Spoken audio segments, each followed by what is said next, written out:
plus qu'on attaquer Bemba, plus tu vas nous connaître la vérité. Ou il reçoit et te soukaka na tribunal. Na minute objectif c'est de chasser la Kabylie. Na minute l'objectif c'est ça que ça les mbinzo wana ya Shadari azwate. Na minute objectif c'est ça que un tout petit CG comme Jean-Marc Abound qui va se permettre de s'attaquer à Jean-Pierre Bemba. Et son mon âme maman F Bazaïba avec son poids d'une bonne femme à Kendoko s'attaquer à Félix. C'est un problème d'éducation de base. C'est qui utilise des pèses c'est quoi? Bandonanga il y a eu des pèses. Ata ba na Canada, ata ba na États-Unis, ba na sérieux problème d'éducation. Et là maintenant nous entrons. Je suis en train d'expliciter les faits. Tant le cour pénal a condamné Jean-Pierre Bemba, bandoko majorité ba fetaki.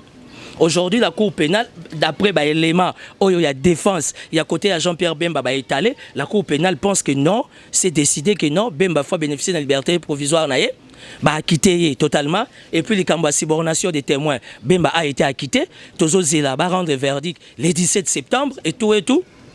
Quand je vous dis que le ciel a agréé, pourquoi vous dites Mangote? Au moins, Félix a rêvé. Hein? Non. Tu vois la Cour constitutionnelle, la volonté de Dieu. C'est ça la volonté du peuple. Et c'est confirmé. On a la politique basée gérée. Mais ça c'est du blablabla. Il y a moi la classe à Félix Nan. Il y a moi la classe à Félix Tshisekedi. Tu sais, au moins quand ça a un monopole il y a idéologie. Pour Bissou tout ça vrai conflictuel. Nous savons recadrer et remettre chaque chose à sa place. Nous faisons la politique avec un seul objectif. Ça veut dire qu'au Bengana la Kabylie, qu'au Bengana la fosse commune et que moi je fais mon choix. Mon choix c'est Jean-Pierre Bemba. Péché ni namimi. Péché ni namimi. Yebi ça va de quoi des pèses. Oya ko finga Jean-Pierre Bemba kutananga. Et puis nga vana sala débat na bataille des pèses na pèse bango deux conditions. 1. Bala kisangai nani ba futa nano. $10 000 ya connexion et pas fin qui sombe. Moi j'ai pas besoin d'argent. Ba futa ngo kuna na Londres na siège ya tindika tinga. Et puis Dédé, bala sanga ta 5 bana classe. Ya Félix. So bala sanga ta 5 bana classe. O batanga na soi disant kuna na Bruxelles. Alenga na sena bango débat.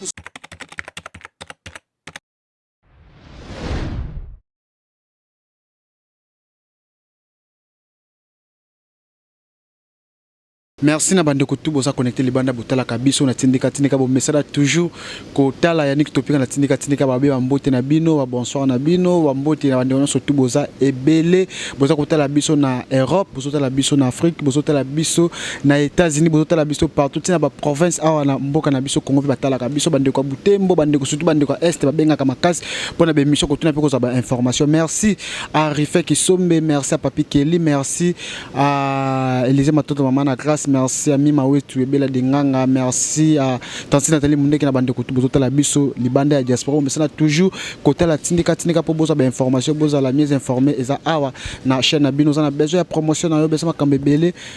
Ah les gars na tindika to benga kango miroir ya bana mboko miroir ya ba diaspora miroir ya bande ko oyo baza awa na kati ba pe libanda mboko baza côté la biso melelo tozala mona mboko to sona makambo talika ka nini bomo déjà na bataki ndenge ndeko na biso Mike abwaki déjà na bataki par rapport à léopona amona na kité ba benga partout à travers les bonnes bandes comme ça IDPS ba benga ki libanda na bande ko na sa opposition ba benga bi ndenge nini mwana mboka Timothée le noir akimi le sous micro ya tindika mais to sali effort to luki to benga to jete meteko bima awa place sala ka réunion to ko kangai awa to soleil par rapport au masolo eza ko kende mbote ndeko Timothée le noir mwana mboka Yannick Stopira. Merci beaucoup une fois de plus pour l'invitation. Batapoto ba sepela parce que monsieur a les émissions polémiques. Donc on va tailler des pèses baluki bitumba tozo bunda skonde mibali ba bundaka. On va pas aller par 10 000 chemins et nzele zamoko, on va se battre, le combat étant politique pour toi ba cité. Toza mibali et on va réfléchir comme des hommes aux besoins to beta nanzoto ndenge mibali ba beta naka. Mais le plus important, na pesi batunyo sa diaspora mbote. Na yebi ke bata pareko balinga ngai, bata docteur Mukwege balinga nga. Batu ya ensemble pe bazo soutenir nga sans parler na bandeko ya MLC de l'étranger, bazo soutenir nga makasi nazana soutien ya Nzambe nazana soutien ya famille ngai donc lelo nazaro s'occuper na association ya ba médiocre nyonso. Donc bref, na kimaki microté. Moi, je suis un homme spirituel. Je ne peux pas parler pour le plaisir de parler. Pour na loba, faut na un message. Faut na kota na quintessence mon zindo. Il y a message. Donc bref, Et puis il faut que ça soit IDPS particulièrement que nazaka administrateur na tindika. Ça veut dire que c'est ma chaîne, c'est ma télévision. Na roki mate, et ça c'est exclusivité. Nazo kotamba moro Yannick Stopira avant que poser une question, bataille IDPS. Et ça tribalisme était. Ceux qui bataillent IDPS, il y a France, il y a États-Unis, il y a Canada, il y a Mbongo. Bah foutent à $10 000, il y a connexion. Et pas les fins qui sont dans Londres. Les fins atteint de l'angaï photocopie ou bien scanner que bataille IDPS bah foutent à qui. Je suis d'accord, étant un homme politique, de faire un débat en direct. Na bande ko ya IDPS, mais na pèse à 2 heures du temps, pas plus. Et ça y a ko fingate. To expliquer, ngana expliquer bango vie nangaï, vie politique nanga. Vie biologique nangai, na expliqué bango vie politique il y a Jean-Pierre Bemba, bango va expliquer ngai pe vie politique il y a Félix. Donc je suis prêt. Dans ça l'émission na kanda na très énervé. Na na molimo di désarmement, na ko désarmer batu ya fausse commune, na ko désarmer na batu ya IDPS. Donc ba fouta abonnement $10 et ngana bango to kende débat. Mais ndiko Timothée Lenoir après la liste la liste ya candidat retenu comme président de la République babinde de Timothée Lenoir Akimi par rapport à chaka makelele na la tindika non c'est le lobby boy bande ko beba c'est qui a IDPS babi que nous au monde na tout kimage. Non, moi je suis quelqu'un qui mène un combat politique purement dans un cadre spirituel. Je suis analyste socio-politico-religieux. J'ai fait ma politique dans la spiritualité. Moi je ne vis pas par rapport à quelqu'un. J'ai toujours dit dans ça la politique par populisme par fanatisme dans Timothée Lenoir efficace. Je suis né d'une bonne famille, j'ai une bonne éducation. J'ai vu ma petite vie na Kouenangaï, mais je veux tout simplement que entre nous, quand on fait la politique, on doit apprendre à se respecter et le respect soit mutuel. Je suis au regret de constater que Bandekwa IDPS bazo pousser ngala bimisablo mususu. Au moins ngati na TV Stopira oyebi, na yebi ebele. Koyeba pe mingeza mabe, mais na yebi ebele. Ceux qui Bandekwa IDPS na complicité na bango bazana ngona bata fausse commune ya majorité. Bazo continuer ko finga Jean-Pierre Bemba. Na ko expliquer bango qui est Félix. Na landi ba interview à papa nanga Valentin Moubake. Dédicace spéciale na papa Valentin Moubake. Salinga plaisir. Ay ba mso ba candidat président ba na makango. Et ça déjà degré à bassesse. Bref. Le long na kanga parenthèse té. Le long na fond la parenthèse nyonso pour ici mabe koti. Merci beaucoup bandeko tout bosota la biso merci à Tonton Diafo Bokofo merci à Tantine Madou Mundeke merci na bandeko boza ebele mendeko Timothée Lenoir c'est comme si bazo critiquer pe trop balobi que non yo position politique vraiment oza pena mire place mon côté ba yeba ki ona ndeko syndicat ba yeko yeba yo ndeko Sami ko miso sou ndeko mona mboka Jean-Pierre Bemba finalement position zo yeba na télé ko bandeko bazo bande ya ngwa ke oza pena stabilité na politique ozo luka nini finalement nazo ça la politique pour na bata pototenga. Nazo ça la politique parce que je suis dans la volonté de Dieu pour Namboko. J'ai soutenu Sami Badibanga. Sami Badibanga comme premier ministre. Tout ça la politique. Il faut qu'on colle sa CV. Il faut qu'on paie sa CV forme. J'ai soutenu Sami Badibanga. Politique. Na carte d'expérience politique. Le lot Sami Badibanga me minga mbo pour sengi test ADN. Et pourtant tangi combat mututa. Il faut tout ça la test ADN. Pardon, tout ça va tester ADN. Tu vas oyo tata nani, oyo maman nani. C'est la moindre des choses. Où est le problème dans tout cela? Je suis allé soutenir Syndicat Dokolo parce que je me disais et je me dis toujours que Syndicat, que Aza, un idéaliste et combat politique n'a pas clair. Je le soutiens. Tout homme politique, tout homme d'État a besoin d'un soutien. En politique, une voix. Et ça, c'est super importante. Alors, ceux qui battent oiseau, que Timothée Lenoir, il est tantôt ici, tantôt peut-être, prenez ça comme vous voulez, nous sommes en démocratie. Je sais ce que je vais. J'ai 40 ans. C'est beaucoup, hein? L'âge d'Emmanuel Macron. Ça veut dire qu'ils ont âge à sagesse, ils ont âge à pouvoir, ils ont âge à maturité. Et puis Timothée Lenoir n'a pas faim. Je ne suis pas un dalleux, Moutoumora Tambola Ranzala, qui ne sont pas senga, non, na senga Moutouté. Ce qui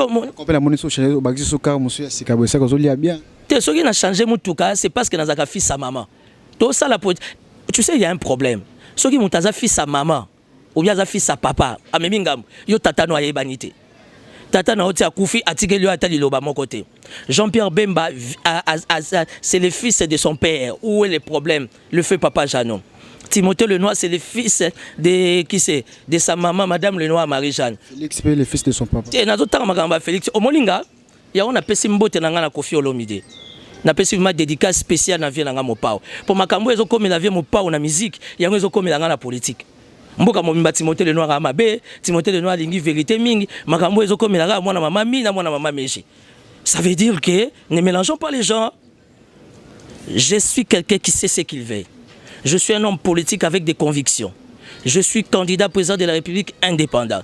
Nakoka ko pesa $100,000 na ngai te pour na yebaki ke bato baza bazabolo. Balianga 100,000 nanga, 100,000 nanga za na maboko ya mutu ya na kati ya projet. Bato mingi na Bumbu, na Kingasani, na Selemba ou baza ngai, bana problème banzela ba projet za. On n'est pas devant la caméra pour nos classes. Bana pe bakosonga à part yanga so bazongi toza ba famille africaine, il faut ko sunga bandeko, ba cousin, ba master ou baza na difficulté.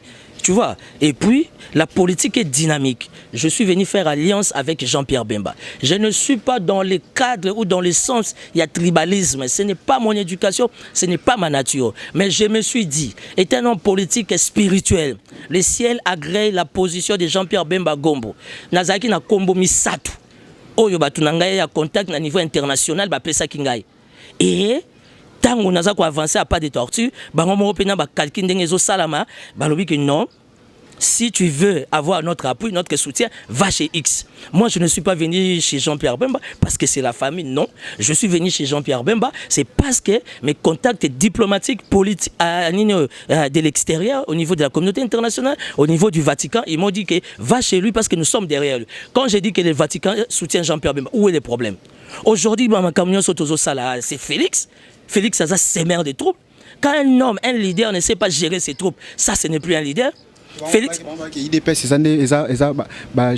cadre magératé base na bande muto gérant comment parler ba na émission mon ana politique basé géré mais ça c'est du blablabla base ne décide que ça différent bisanga moi na classe va Félix nani yebisanga moi na classe va Félix c'est que tu sais au même bande ko IDPS ba kansa te ke ba na monopole ya idéologie pour biso ba msunde toza ba vrai conflictuel. Nous savons recadrer et remettre chaque chose à sa place.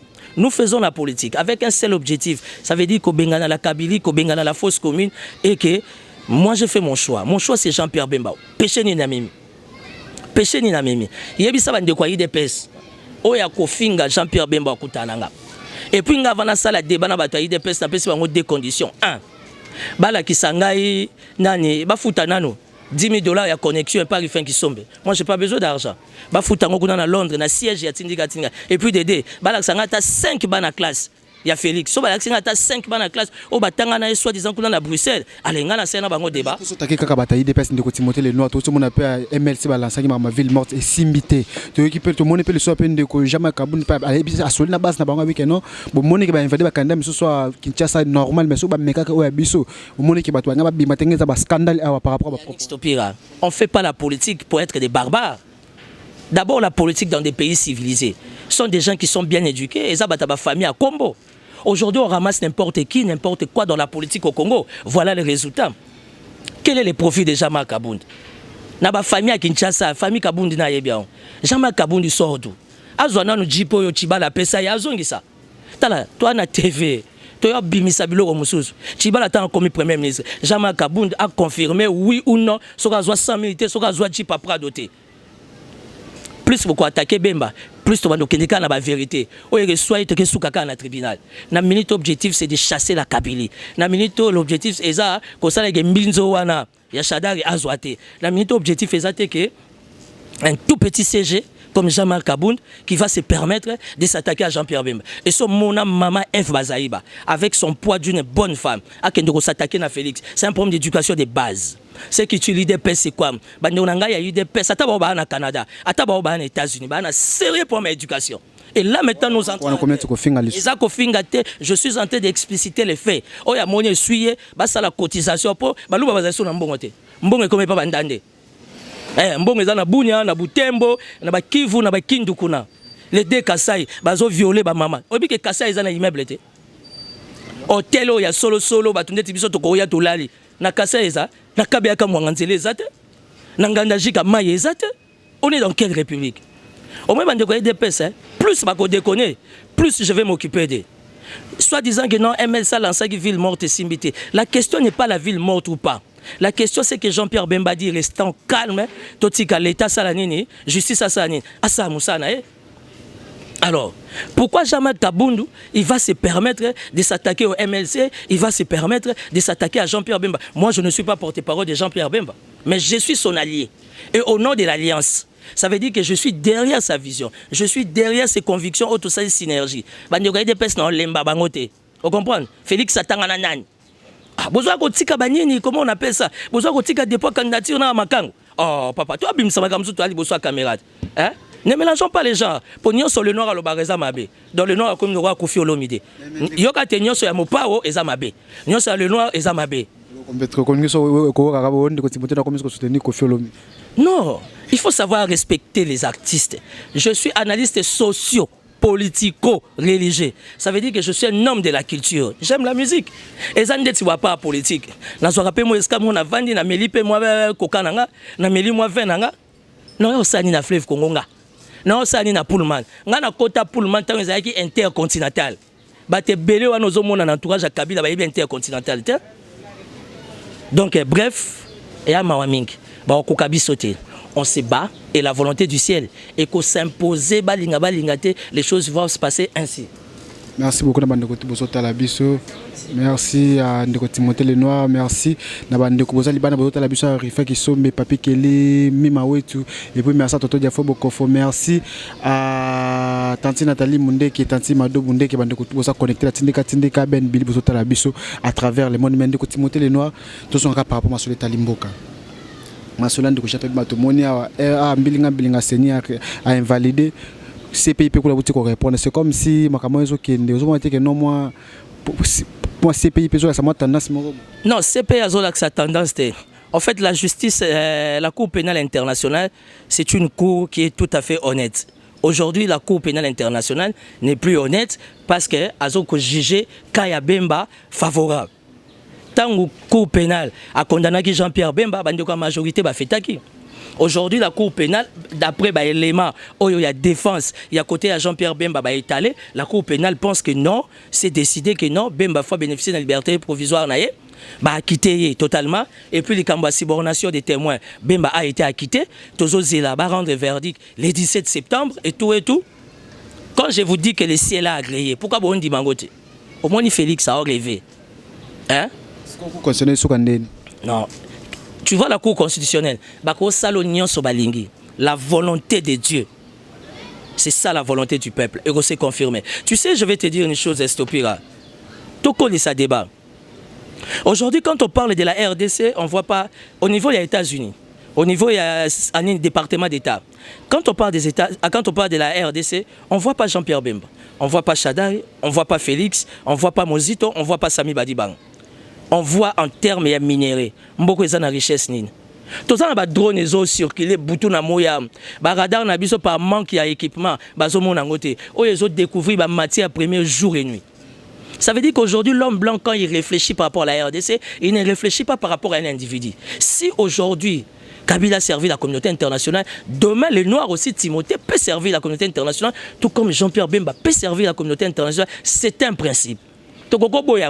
On peut tout dire. On peut juger l'homme blanc, l'homme noir. Tu sais les Congolais est noir dans la peau, noir dans l'esprit, noir dans l'âme, noir dans les caractères, noir dans les habitudes. Il y a un moment où nous avançons de 3 pas, nous reculons de 10 pas. Parce que là maintenant l'objectif, et ça que tous à la unis autour d'un candidat, en fait de chasser la fausse commune. Mais non. Les gens prennent plaisir, comme les gens comme de Mag Talara Ngana Beta Sola, Jean-Marc Kaboun. Jean-Marc Kaboun a zong sanon mutu kachiba la pesaï. Et puis je me permets devant ta caméra. Bande quoi il des peso balingi guerre ba ozwango. Au moins na mboko, il des peso qui ka jamais pouvoir. Bon katanga lo boko. Vous rêvez debout là, il y a rien ça ne va pas. Avec quelle expérience Félix Azanan? Parce que là maintenant, on va parler par rapport à l'expérience et à profil de candidat Abisso. Moi, je suis venu soutenir Bemba. Rien à voir par rapport à Yamakambo Monokambo, bien famille. Je suis venu soutenir quelqu'un qui a un idéal. Je suis venu soutenir quelqu'un qui a un cursus à Félix Ezani. Cours constitutionnel ou pas cours constitutionnel? Kanga data lelo. Nous allons aller aux élections. Sous une forte tension et pression. Et la communauté internationale va s'imposer par rapport à son choix, qui est le choix du peuple, Jean-Pierre Bemba. Sauf aux yeux au fanatisme, tant mieux. Combien de fois? tout na bango. Et puis bah yeti na restauré par Rifin Kisombe. Bah tu vas à Londres, bah yeko menacer Rifin Kisombe. Je suis Timothée Lenoir Efika. Je suis au plus 243 84 017 55 60. Plus 243 84 017 55 60. Sokoza mobali ozana bongo benganga okozwa biyano nayo. Ndeko Timothée Lenoir tozanga pe par rapport à guerre mozo kana opposition à tout monde de Francis Kalombo à moi tena président Vital Kamerhe bi que président Vital Kamerhe espion au batine dans opposition par rapport à ma guerre on est sur le globani ndeko Timothée Lenoir. Moi je suis un réaliste. Je soutiens la logique de Francis Kalombo. Francis Kalombo aloba ba vérité belé tu comprendre on a retard. Ce qui tue la nation entre autres biso atoza na Congo na bateau bazana monde et que tout ce qui est congolais est le moins envoûtement. Congolais a toujours un retard à comprendre ma cambo. Francis Kalombo a biso makambo belé de pas à na PPRD et c'est ce qui s'est fait aujourd'hui. Moi je respecte beaucoup Kamerhe. Je n'ai pas de problème avec lui, avec ses amours avec Amida. Amida go maman sociale qui ndagota la bata troisième âge, tant mieux. Mais Kamerhe, j'ai toujours dit ça. Kamerhe n'est pas quelqu'un de correct. Il a ça dans le sang. C'est ça sa nature. Et ça c'est comme Olivier Kamitad. Il est né traître, il va trahir. C'est ça ses origines. Est-ce que quand on dit ça, ils insultent ou bien on est tout simplement en train de définir les choses telles qu'elles sont? Par rapport à la décision pour les cas qui ont opposition qui a signé qui ont passé comme si on d'abord dites-moi, tu vends déclaration commune, il y a opposition. Kamerhe est présent dans la salle, mais il faut signer. Non, il ne faut pas prendre des gens pour des imbéciles. Tu sais, on a grandi, hein? On comprend aujourd'hui. On va mettre ma Kamerhe là. Bon, il y a quand à l'état ma casse. Kamerhe est allé faire quoi chez Chadar? Ah, que félicité. Ça va pas, non? Obi que na mboko ba doizo kufa combien? Kamerhe za muta estate. Na estate kuna bazo violer ba mama butu na moi tozo so ba image. Bazo tumba ba mama bazo tuta bato. Jean-Pierre Bemba tutaka bato. Jean-Pierre Bemba bomaka bato. O bazo tuta butu na moi na estate kuna Kamerhe zo mona ngote. Kamerhe au nom de l'opposition, il va se permettre d'aller féliciter Chadari. Au nom de l'opposition, Kamerhe va nous donner des leçons. Quelqu'un comme moi, Pierre, leçons à Sangani. Je suis désolé, j'ai mes amis qui sont là-bas, Tochou qui sont Bazakuna, Papi Okata Bazakuna, ce sont des amis, on a étudié ensemble. Au moins, il va à la classe, on a Tangana Tochou qui sont. Na Tangana Boba Miso, na Tangana Nani, Bazé Belé na poto, na Tangana Basakina, Bazana poto, na Tangana Ba Alain Itela, na Tangana Ba na Papa Léon et Malemba Félix à Tangana Nani. Na belle on a quand parenthèse, t'es au Kendeka Aboy. Ça veut dire que Kamerhe frère Belo Kalingi, bat oiseau souffrir. Ma plus grande joie, c'est que la volonté du ciel va s'imposer. Bolinga bolinga te, Chadara ozwate. Bolinga bolinga te, tout ce qui sortira de la Kabylie. Calcul union sur Ouganda, Tanzanie, Rwanda, Koko Sala contre la RDC. Les combats étant visiblement spirituels, comme moi, il y a désarmement et que Simbate. Parce que le peuple a koufi mingi, il faut que bato misala mabe baza ba traître ba koufa. Muté retourna ngate. Mais malheur à toute personne qui va s'attaquer à Jean-Pierre Bemba. Tu t'attaques à Jean-Pierre Bemba retrouver ngai. Parce qu'aujourd'hui l'Afrique bénéficie d'un Nelson Mandela. Moi je crois au mystère de la réincarnation. Mandela autoko que ça 100 ans.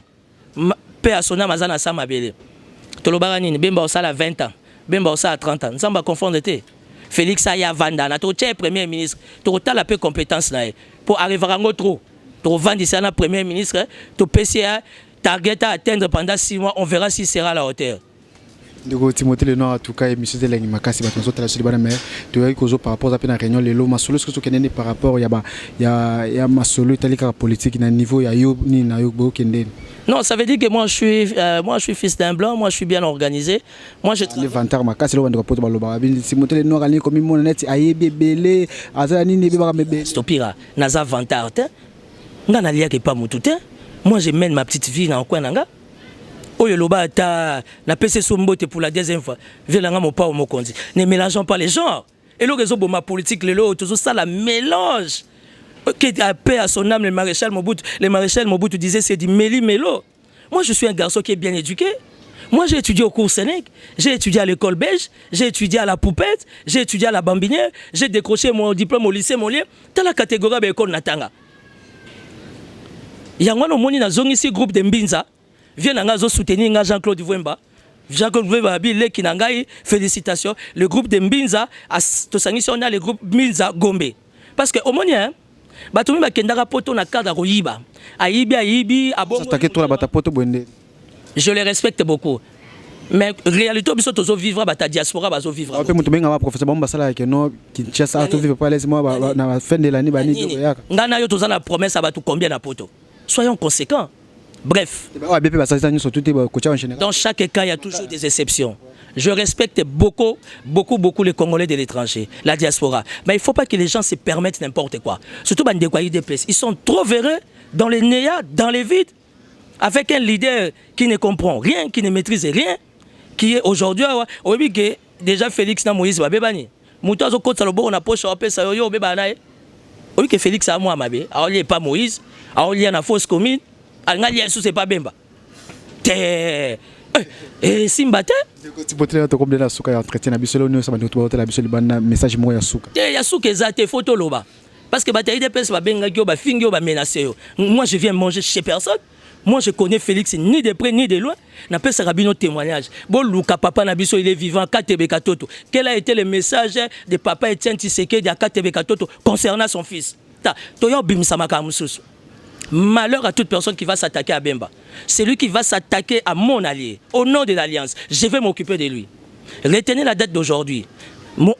Chadar, quelle que soit division et opposition, Chadar ne sera jamais président. Les mystères du désarmement, les mouvements de la danse du soleil et Yebiété. Yebi Sabatouno et IDPS Yapoto, ba fout à $10 000 et abonnement. Je suis d'accord, 2 heures du temps à débat. Ba fingate. Parce que IDPS est parti à ba faible. Et là, ba yebi ko finga. Tout ça, le débat. Parlons comme des intellectuels. Défendons nos valeurs. Au moins, mission, on a sali on a kanda.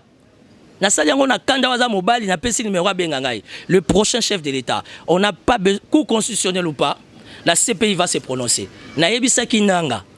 Si tu as une bonne mémoire, les problèmes. Mais ce qui est bête, c'est l'on est landara. Poto on est landara. Si vraiment, Timothée Lenoir, moi, Amabé, Jean-Pierre Bemba, moi, Amabé, Jean-Pierre Bemba, Liabatou, Jean-Pierre Bemba, tout abatou, Bazo, tout abazo, Bomabutu, na moi, na Bounia, na Kindu, na Bukavu, Tilelo, témoin, Zate, dans ma cambo et comme il a kanga. Et comme dédicace spéciale parce que c'est les méchants, c'est les plus mauvais. Aujourd'hui Timothée Lenoir, c'est les méchants, les mal élevés, les plus mauvais. Et au moins la politique comme modèle Kofi comme modèle parce que tu peux ça Kofi raison à l'état. Nazana master morazana poto si on a toujours yo kasi modèle ka foka na politique na kozo ata modèle mutu moraza socialiste mutu moraza na domaine ya art mutu moraza na domaine ya sport ça veut dire que Timothée Lenoir o lo ba Tony grand yaya mokitane et que soit ba tout temps pour ba comprendre au moins bataille des pèses ba na sérieux problème et que soit bango temps pour ba comprendre lelo ba comme beba na sou na ensemble Félix angasa guerre na Moïse le bogo ele ça ba katarata bref je suis Timothée Lenoir efficace.